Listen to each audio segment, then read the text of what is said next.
Former U.S. Secretary of State Hillary Clinton speaks during an interview with Mariella Frostrup at the Cheltenham Literature Festival in Cheltenham, Britain, October 15, 2017. Reuters. Rebecca Naden. London. Reuters. Former U.S. presidential candidate Hillary Clinton cautioned Britain on Sunday over its push to secure a trade deal with U.S. President Donald Trump after it leaves the European Union. Clinton, the Democratic Party candidate who lost out to Trump in last November's election, also said Britain would face serious disruption if it left the EU without a negotiated deal with Brussels. The British government has talked up the prospect of bilateral trade deals with the United States and others as one of the major benefits of leaving the EU following last year's surprise referendum vote to leave.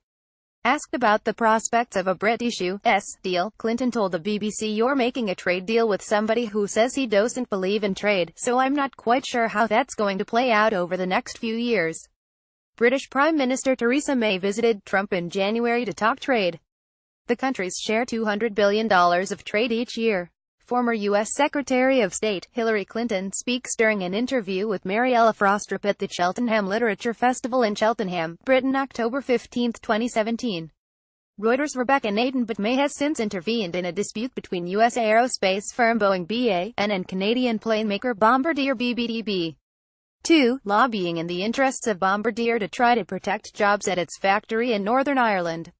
Clinton also said Britain would be at a very big disadvantage if divorce negotiations with the EU failed, and went on to compare the factors behind the Brexit vote to her own election loss.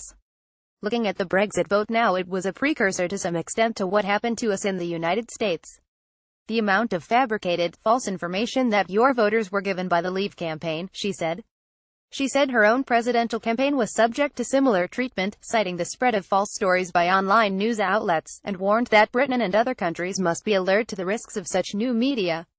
"The big lie is a very potent tool," she said. Reporting by William James. Editing by Janet Lawrence.